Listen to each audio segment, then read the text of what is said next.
Fala pessoal, bom dia, boa tarde, boa noite para todo mundo que nos acompanha. Mais uma vez no podcast aqui, trazendo um pouquinho sobre as atualizações de mercado, né? A gente teve um grande problema aí geopolítico no mundo acontecendo na última semana. Eu acho que o Stefano e o Rodrigo vão trazer mais atualizações sobre esse conflito aí, os impactos que ele vai trazer, principalmente no mundo da, de grãos e fertilizantes, enfim, todo esse contexto aí do que pode acontecer.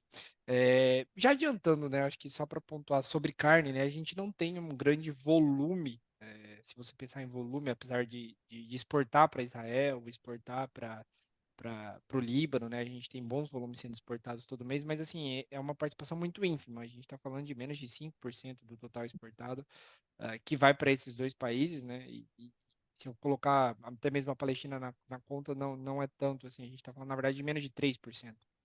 Então, o impacto disso sobre as exportações de carne bovina é bem reduzido. A gente vai ter que, obviamente, acompanhar os próximos passos, mas aparentemente o impacto é bem controlado, a gente não deve sentir problemas por conta disso.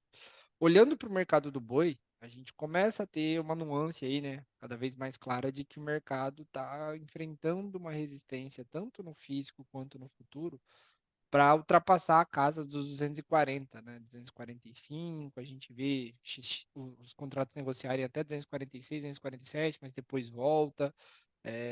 Tá bem dentro de um patamar ali, né, que a gente fala, dentro de um intervalo de preços que está com dificuldade de romper esse patamar de 245. Então, o mercado, apesar de firme, ele encontra uma certa resistência para romper esses níveis de cotação, né, em que a gente olha para o 245 e vê dificuldade para que isso aconteça, para que aquela alta que aconteceu durante o mês de setembro aconteça e se repita nesse mês de outubro. Mas tem um ponto muito interessante que eu gostaria de salientar, que a gente até trouxe no nosso Fato Pecuário dessa semana, uma análise olhando a variação de preço entre dezembro e outubro, né, o que acontece com o preço médio entre dezembro e outubro. E nos últimos 10 anos, quando você avalia essa variação de preço, a gente tem uma alta média de 6%.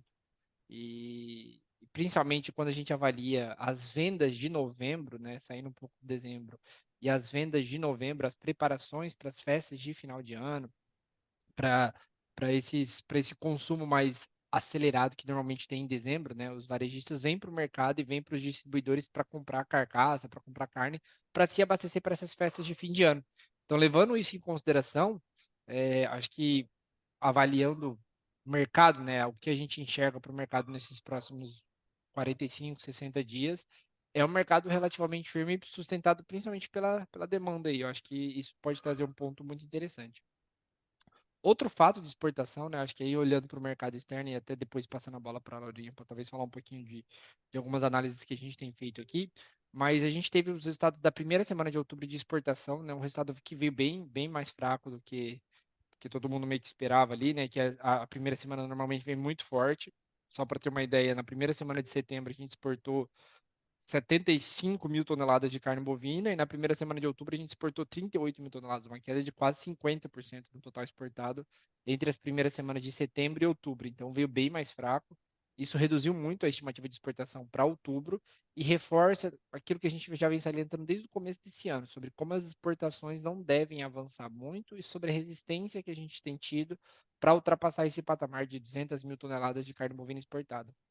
Então, um resultado bem fraco para essa primeira semana de outubro, e reforça esse sentimento de que a exportação está encontrando um teto no Brasil nesse momento e talvez a gente tenha que abrir outros mercados, mas encontra essa dificuldade muito grande de romper as 200 mil toneladas mês e ultrapassar para 250, talvez. Enfim, é um ponto muito interessante que a gente tem que ficar de olho. E acho que na semana passada a gente já tinha trago sobre a Austrália, né? Falado um pouquinho sobre o que aconteceu na Austrália, que faz parte aí do mercado internacional e tem uma relevância muito grande. O preço parou de cair por lá, tá, pessoal? Então acho que é um fato interessante que a gente vai ter que ficar de olho. Ele bateu mínima e já faz aí mais ou menos 7 dias, 6 dias que ele não está recuando para baixo dos 107 dólares arroba, que é um fator interessante que a gente vai ter que ficar de olho, mas que dá um reforço positivo para que a gente não veja um contexto internacional ainda pior. Então, acho que esse é um ponto que a gente tem que analisar de perto aí nessas próximas semanas, porque tem um relativo impacto, não tão grande, mas é um impacto que pode sim vir a acontecer no mercado internacional de carne bovina.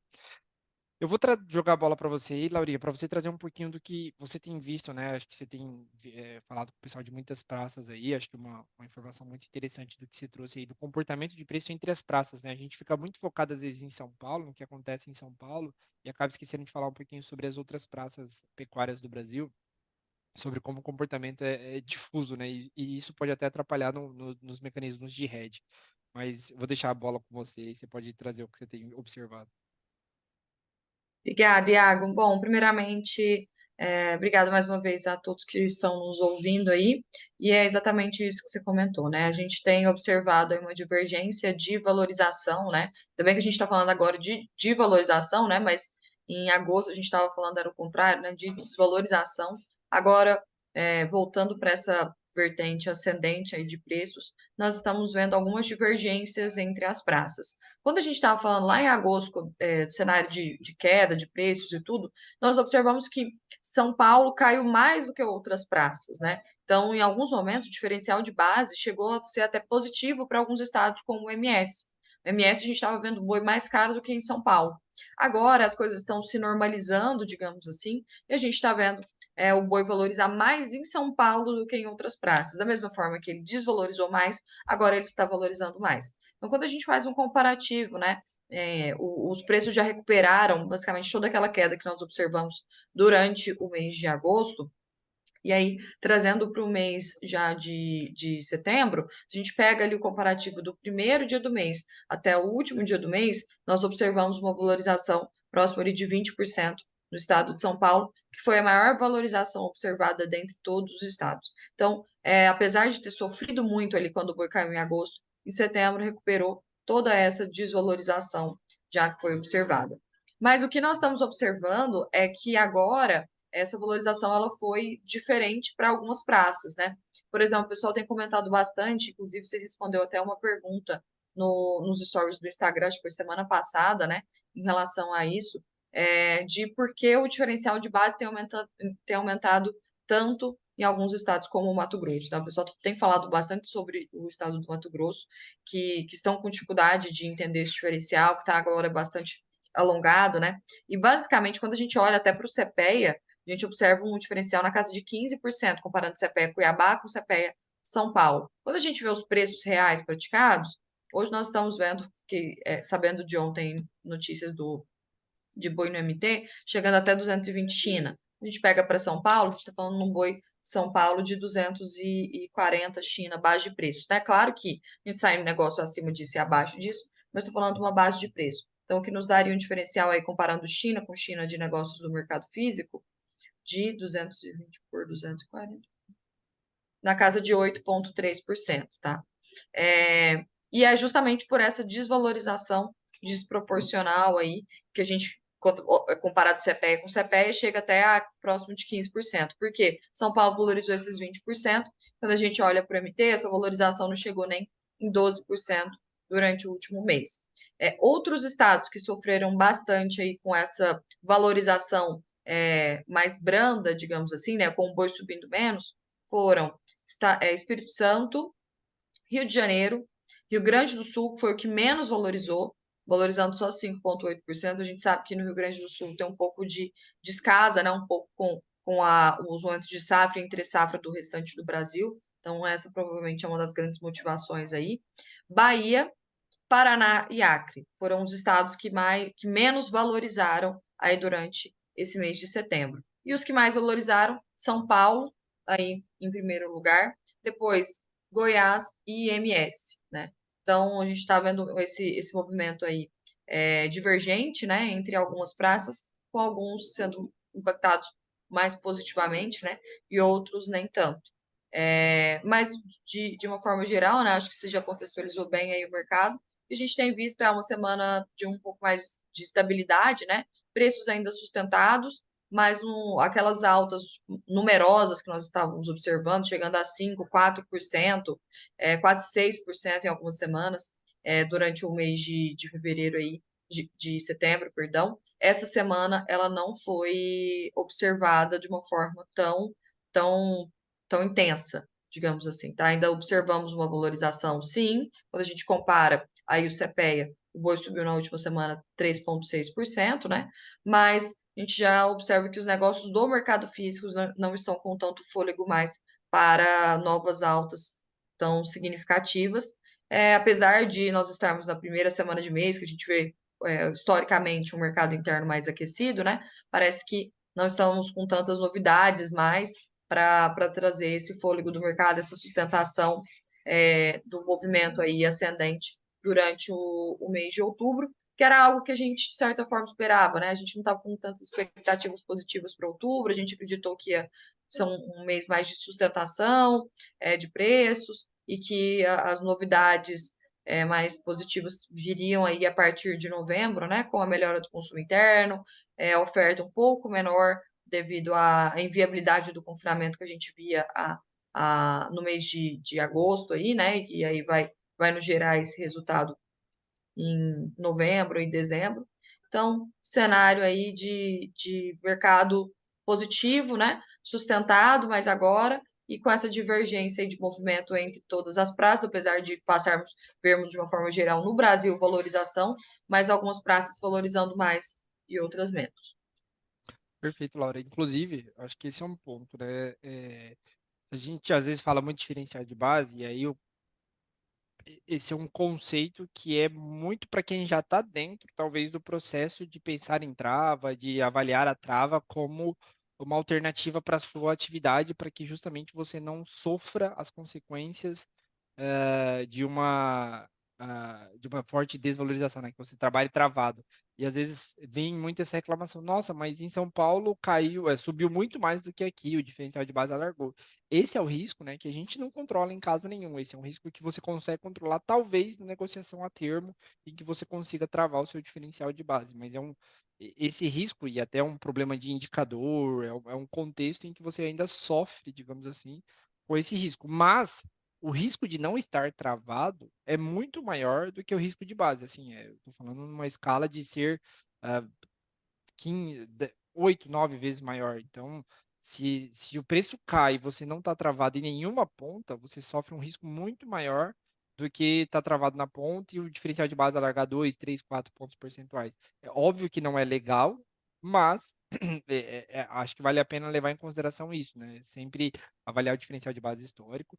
E para quem já está nesse processo de pensar nas travas e avaliar as travas de maneira coesa, e dentro da sua propriedade, o diferencial de base é um risco que você não tem como exaurir, né? Ele pode ir num comportamento que você não está esperando. Mas, historicamente, sempre cabe avaliar qual é o percentual histórico, avaliar o contexto do ano e trazer isso para a sua realidade, né? Trazer para a sua base, para justamente sofrer o menor impacto esperado, digamos assim.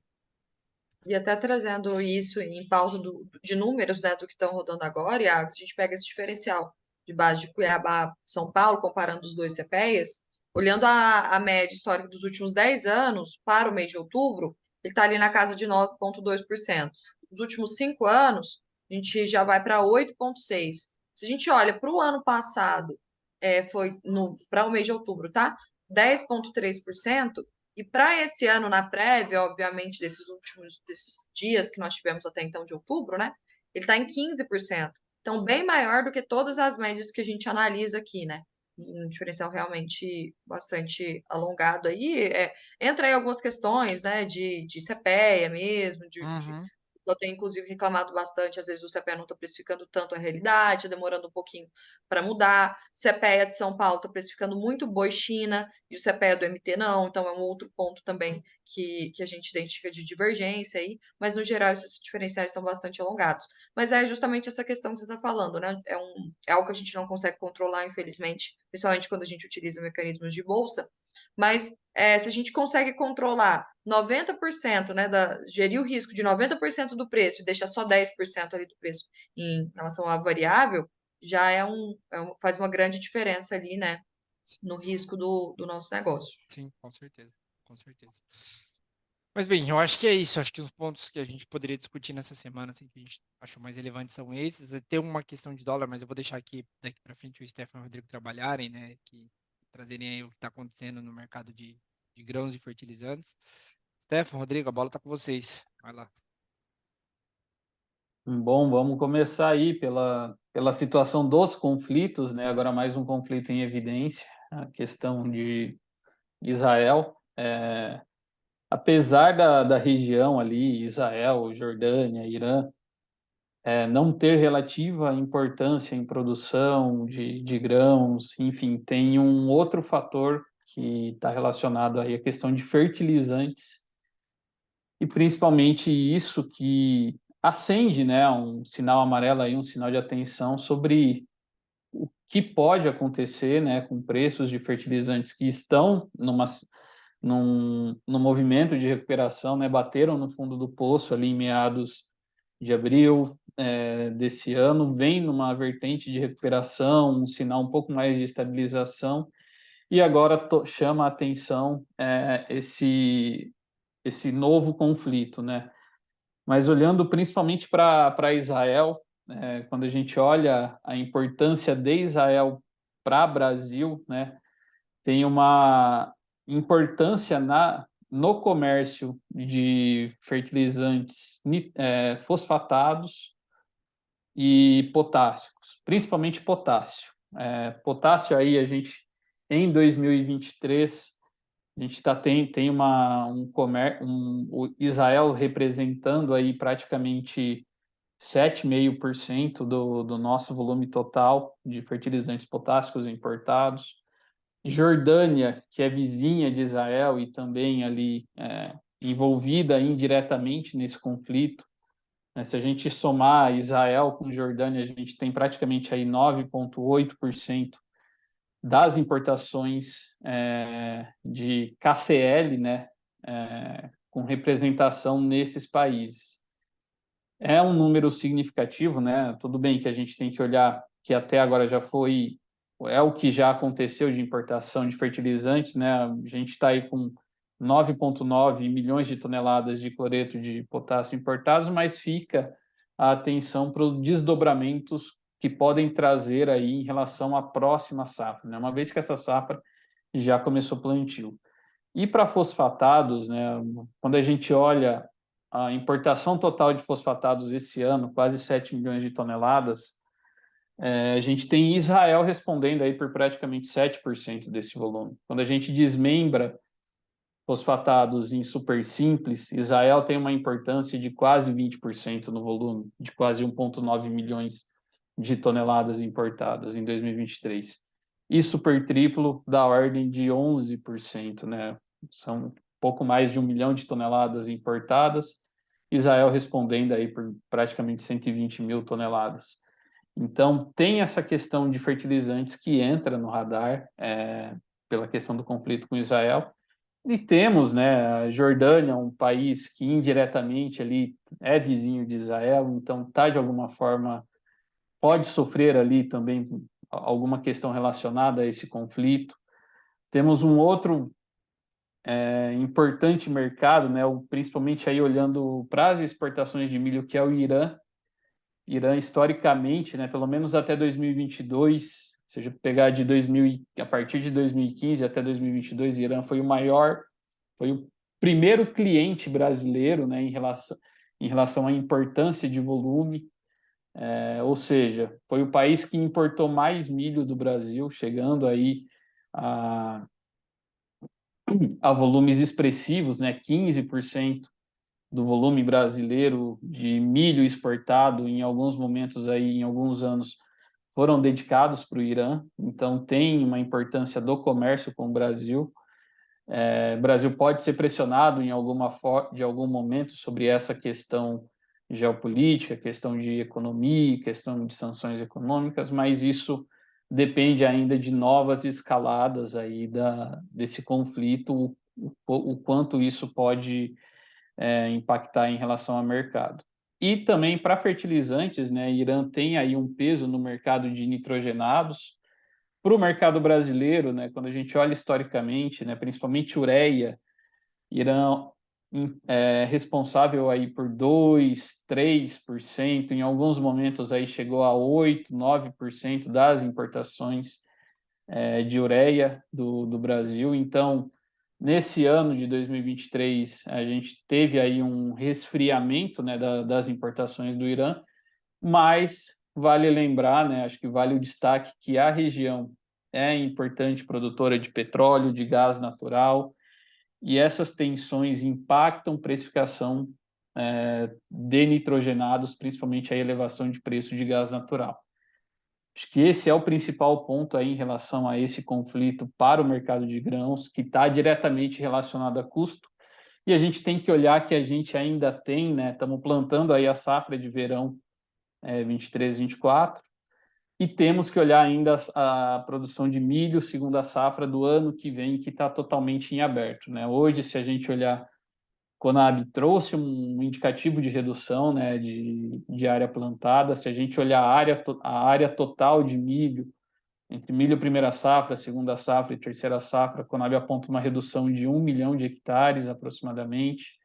A produção de milho que sai lá da casa dos 134 para a casa dos 120 milhões de toneladas nesse momento. Então, o mercado daqui para frente, né, ele tem que se orientar por essas questões: custo de produção para o milho segunda safra e também os preços de milho aqui no Brasil, que a gente teve sim uma recuperação, principalmente nessas últimas 2 semanas, de bastante volatilidade no cenário internacional.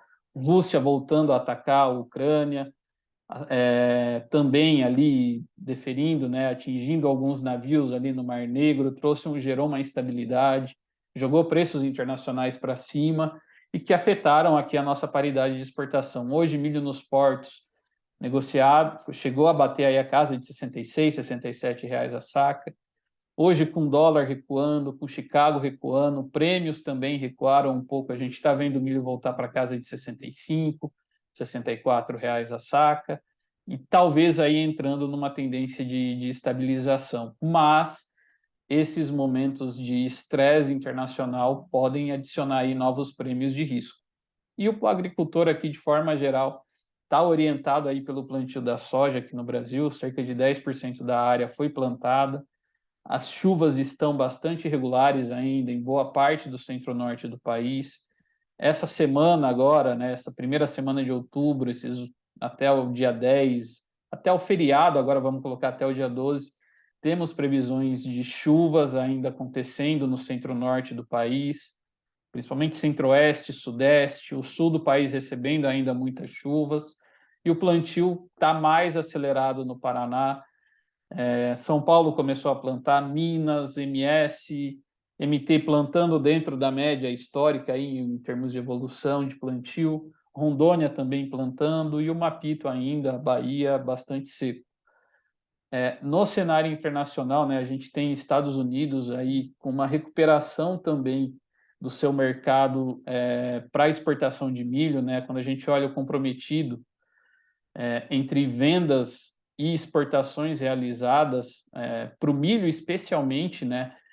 Essa safra 23, 24 que Estados Unidos está colhendo, as indicações já superaram aí 22, 23, então a demanda de milho está totalmente focada em Brasil e Estados Unidos nesse momento. Por mais que Estados Unidos ainda tenha um problema logístico, no Brasil também começamos a aparecer aí com problema logístico lá na saída do Arco Norte, né? A hidrovia do Madeira, lá por Miritituba, está com nível, está com redução do nível, né? Ainda não tem um significativo comprometimento da logística, mas se esse cenário climático continuar muito irregular, a logística de milho para novembro, para dezembro, a própria logística para a soja para o ano que vem pode ter aí algum nível de comprometimento, caso a gente não tenha aí uma melhora do cenário climático e uma recuperação desse cenário de logística aqui no Brasil.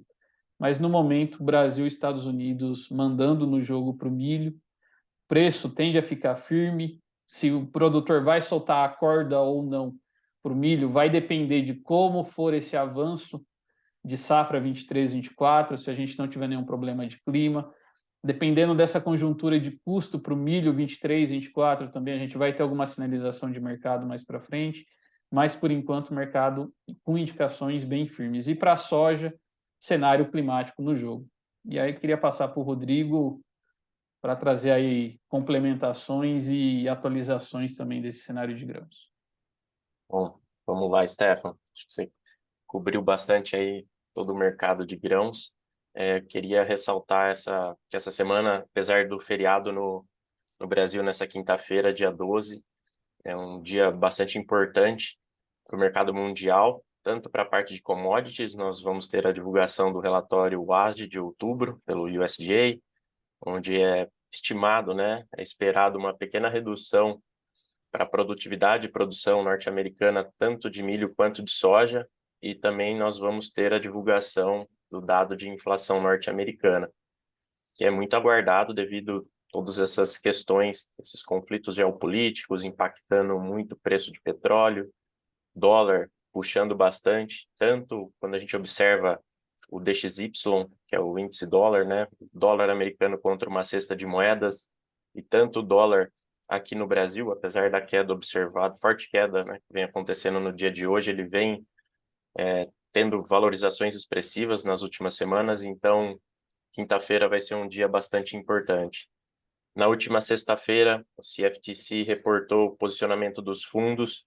Nós tivemos uma pequena correção para cima no posicionamento dos fundos em derivativos de milho, um saldo que é o maior saldo vendido, na verdade, dos últimos 3 anos. Teve uma pequena redução desse saldo vendido, mas ele está em 159.433 contratos, observando futuros de opções, então, uma forte posição líquida vendida. Contrato atual, né, o dezembro 23, trabalhando, ele chegou a flertar com $5 por bushel na semana anterior em Chicago, mas na tela agora 4,85. Nesses dias anteriores ao relatório WASD, o mercado tende a apresentar menor oscilação de preços, mas é o movimento atual dentro ainda de uma congestão.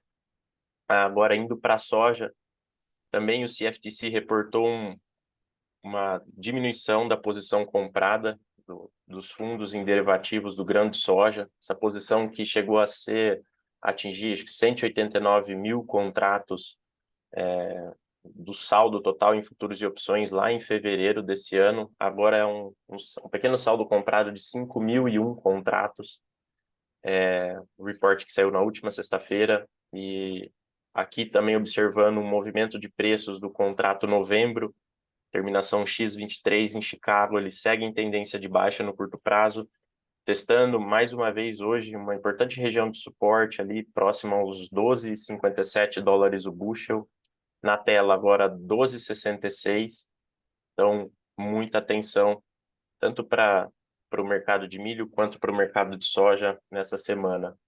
Agora, a nível Brasil, acompanhando essa forte queda do dólar no dia de hoje, os futuros de milho recuando após a sequência de avanços diários, né? Se a gente observa no comparativo semanal, o milho avançou, assim como o milho em Chicago, de sexta a sexta-feira, né? Entre 29 de setembro e 6 de outubro. Mas neste início de semana, ontem e hoje, na terça-feira, eles vêm recuando. E o contrato novembro, né, o mais atual, o mais líquido aqui na B3, negociando a R$ 60,45 a saca. Acho que são esses os principais pontos. No dia de ontem, o CPEA ainda bem fortalecido, como o Stefan pontuou, acompanhando o cenário de exportação, ele quase cravou os R$ 60 a saca, ele veio a 59,96 no dia 9/10, né, no dia de ontem, apresentando aí uma valorização frente à segunda-feira passada, que foi de R$ 58,08 a saca, isso base Campinas. E soja Paranaguá, um cenário de estabilidade agora, uma leve valorização no comparativo semanal, se a gente também observa o indicador CPEA, no dia de ontem ele veio a R$ 144,52 a saca. Acho que esses são os principais pontos para essa semana no mercado de grãos. Show de bola, Rodrigão. Tem um ponto interessante aqui que acho que vai impactar muita gente não, né? Mas vai impactar aqui a gente no mercado de grãos, porque é um grande produtor de boi, um grande produtor de grãos e farelo, né? A Argentina daqui 12 dias tem eleição na Argentina. E essa eleição está marcada por muita indefinição, né, sobre o que vai acontecer, se o candidato Milei vai ganhar, ou se vai ser o Massa, como é que vai ser o segundo turno. Enfim, acho que é um ponto interessante para a gente ficar de olho. Dia 22 de outubro tem essa eleição aí na Argentina. E a Argentina, né, é um dos maiores exportadores, né? Cresceu muito as exportações de carne bovina nos últimos anos, vem se consolidando aí como o quinto, quarto maior exportador do mundo. Então a gente vai ter que ficar atento aí, porque a gente lembra que durante esse governo do Alberto Fernandes e lá atrás, durante o governo Kirchner, tiveram bloqueios à exportação de carne bovina e não deu muito certo, né? A gente sabe o que aconteceu com a pecuária argentina naquele momento, mas acho que se a gente tiver uma eleição em que o Massa ganhe, talvez a gente tenha aí de novo esses artifícios como esse. Vamos acompanhar. Acho que vale a atenção, porque é o nosso vizinho, um dos principais parceiros comerciais do Brasil. Daqui 12 dias isso aí pode impactar. Mas é isso. Mais algum adendo, pessoal? Ok, da minha parte. Show. Da Show de minha bola. parte também tá tranquilo. E é isso, pessoal. Beleza. Show de bola, então. Muito obrigado mais uma vez, todo mundo, para quem nos escuta. Stefan, Rodrigo também, Laura também. Muito obrigado por fazerem presente aqui. E até semana que vem. Valeu. Até, Valeu, turma. Um pessoal. abraço. Valeu, Boa semana. pessoal.